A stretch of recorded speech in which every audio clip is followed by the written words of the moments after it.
용두치에 교자를 타고 다니는 김모란, 안진뱅이가 살고 있었도다.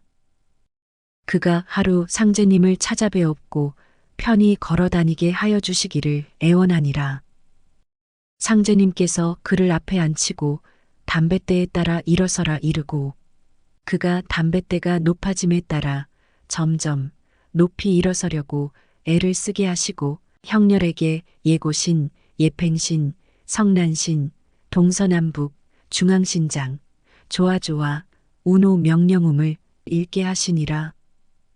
그리고 상제님께서 다시 그를 뜰에 세우고 걷게 하시며 광찬으로 하여금 그의 종아리를 쳐서 빨리 걷게 하시니라. 그는 교자를 버리고 걸어서 돌아갔도다. 그 후에 그는 걷게 된 인사로 상제님께 30냥을 공양하니 상제님께서 그것으로 행인들에게 주식을 베풀어 주시고 그 사람은 행인들 앞에서 상제님께서 다리를 펴주셨다고 고마운 인사를 하니라. 안진뱅이란 도를 구하나 찾지 않고 행하지 않는 자입니다. 걷기를 애원함은 도를 닦아 성공하기를 바람입니다. 담뱃대를 따라 일어남은 말씀을 듣고 깨달음을 얻어 행을 시작하는 것입니다. 담뱃대의 높아짐에 따라 점점 높이 일어서는 이치는 말씀의 더욱 깊은 뜻을 깨닫고 그에 따라 참된 행이 이루어짐입니다. 종아리를 쳐서 빨리 걷게 하시니라는 시험과 연단을 달게 받는 것입니다. 교자를 버리는 것은 묵은 기운, 생각을 완전히 없애고 정화된 마음입니다. 공양이란 온전한 믿음으로 섬김입니다. 행인들에게 베푸심은 상제님의 덕화를 세상 사람들 알게 되는 것입니다. 고마운 인사는 도를 깨닫고 행하는 자가 상제님을 찬양하고 영광을 바치는 일입니다. 상제님께서 와룡리 황응종의 집에 계실 때 어느 날 담뱃대를 들어 태양을 향하여 돌리시고 구름이 해를 가리기도 하고 거치기도 하여 구름을 자유자재로 좌우하셨도다. 해는 환현님의 이치입니다. 구름이 해를 가리기도 하고 거치기도 하여는 대두목으로 오신 환현님의 완성된 수도를 위해 시험과 연단이 있었습니다. 또한 세상 대속으로 힘드신 것을 의미합니다. 상제님께서 약방에 계시던 겨울 어느 날 이른 아침에 해가 앞산 봉우리에 반쯤 떠오르는 것을 보시고 종도들에게 말씀하시니라.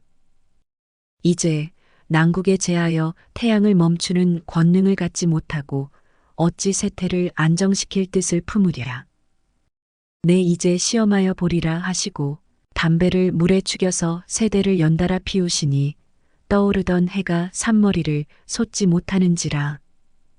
그리고 나서 상제님께서 웃으며 담뱃대를 땅에 던지시니 그제야 멈췄던 해가 솟았도다. 해는 환현님의 이치입니다.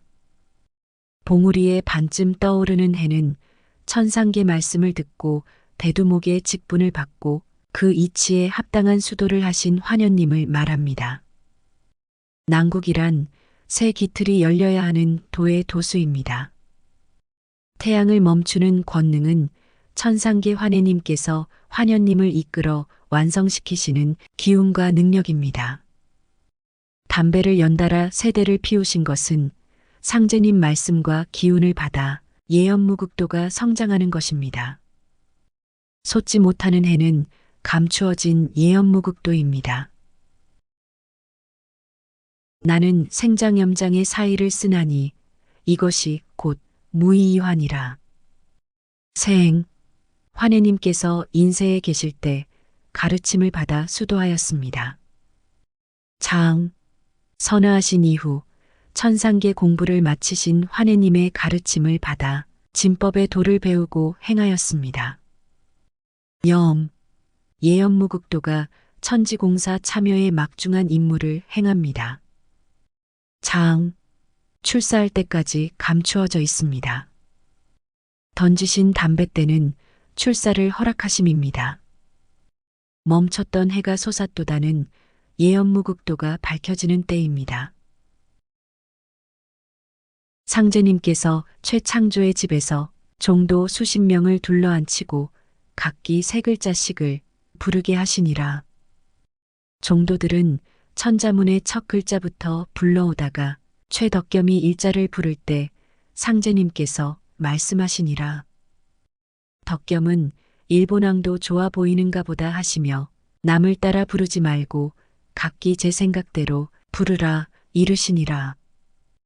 이튿날 밤에 상제님께서 덕겸으로 하여금 담뱃대에 진을 쑤셔내되 한 번 잡아 놓치지 말고 뽑아서 문 밖으로 버리게 하시니 그는 말씀하신 대로 진을 바깥에 버리자 온 마을의 개가 일시에 짖는도다.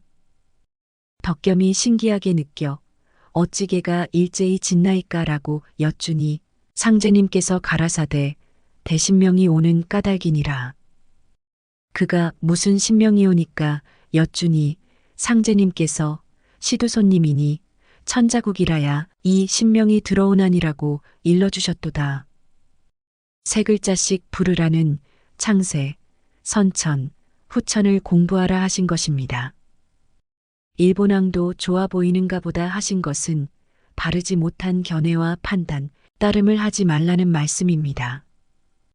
각기 제 생각대로 부르라는 신명이 넣어주시는 생각으로 참 공부를 하라는 것입니다. 담뱃대는 상제님께서 직접 호흡하신 물건입니다. 말씀과 기운이 채워진 이를 말합니다. 창세 2장 7절 여호와 하나님이 흙으로 사람을 지으시고 생기를 그 코에 불어넣으시니 사람이 생령이 된지라. 말씀을 듣고 깨달아 행하는 자가 생령이 됨입니다.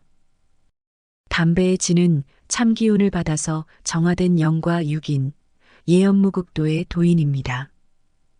한번 잡아 놓치지 말라는 것은 육임, 12,000, 14만 4천을 찾아 잃지 말라, 실수하지 말라 하신 것입니다.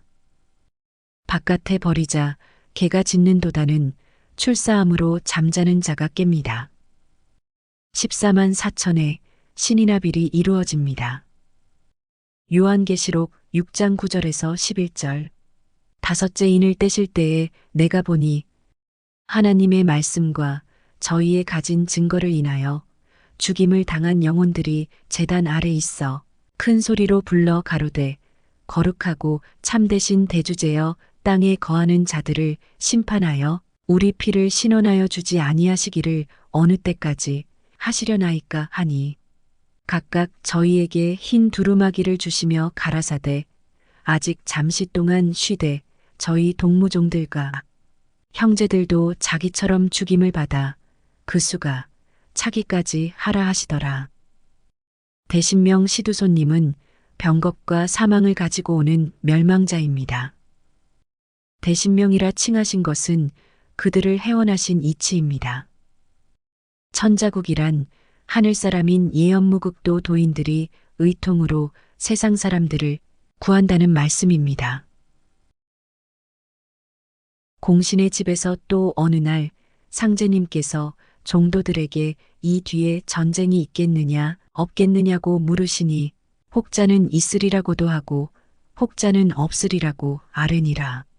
상제님께서 가라사대 천지 개벽 시대에 어찌 전쟁이 없으리오라고 하시고 전쟁 기구를 챙겨보신다면서 방에 있는 담뱃대 20여 개를 거두어 모아 거꾸로 세우고 종도들로 하여금 각기 수건으로 다리와 머리를 동여매게 하시고 또 백지에 시천줄을 써서 심을 비벼 불을 붙여들게 하고 문창에 구멍을 뚫어 놓은 다음에 모두 담뱃대를 거꾸로 매게 하고 행오를 이르면 군사가 상하리라 이르고 종도들로 하여금 뒷문으로 나가서 부엌으로 돌아와서 창 구멍에 담뱃대를 대고 입으로 총소리를 내게 하고 다시 변소로 돌아와서 창 구멍에 담뱃대를 대고 다시 총소리를 내게 하고 또 허청으로 돌아들어 그와 같이 하되 구무령을 지어 빨리 달리게 하시니 늙은 사람이 시근덕 거리더라.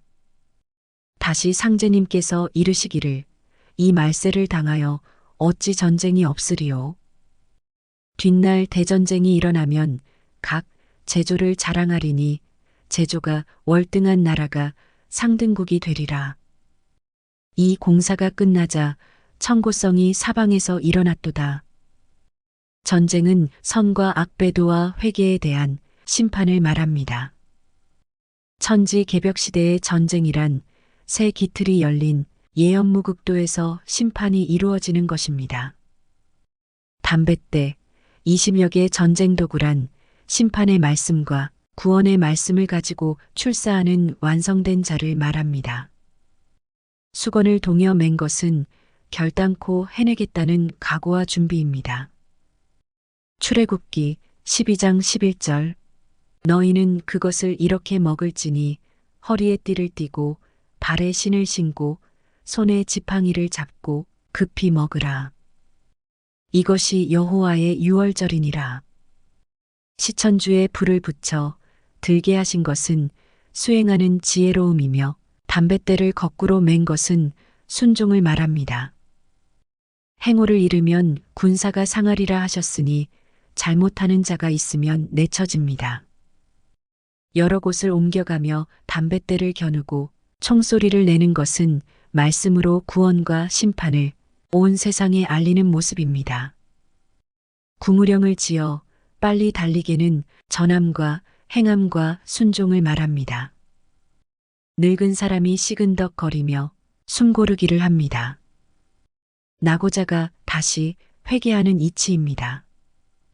말세를 당하여는 심판이 이루어지는 시기입니다. 대전쟁 때엔 구원과 심판이 완전히 드러납니다. 각기 제조를 자랑하리니는 각종의 자칭 천자와 거짓 선지자가 나서는 때입니다. 제조가 월등한 나라가 상등국이라 하신 것은 참 말씀을 바로 알고 참 도를 행하는 자의 행이 월등한 제조이며 예언무국도가 상등국인 것입니다. 그러므로 출입권자가 됩니다. 청고성이 울린 것은 말씀의 증거이고 약속입니다. 도주님께서 병인년 봄 어느 날 공부를 마치고 담뱃대 도수라고 하시면서 담뱃대에 담배통과 물부리에 크고 작은 태극을 그려 여러 개를 만들어 여러 종도들에게 등급별로 나눠주시고 일반 신도들에게는 제각기 설 때에 태극을 그려 넣게 하셨도다. 태극은 음과 양, 신인조화를 의미합니다. 담배통과 물부리를 종도들에게 주신 것은 출입권자의 원신합의를 의미합니다. 설대를 일반 신도들에게 주시는 것은 말씀을 전하는 자의 14만 4천 도통신명 합의를 의미합니다. 지금까지 제호였습니다. 고맙습니다.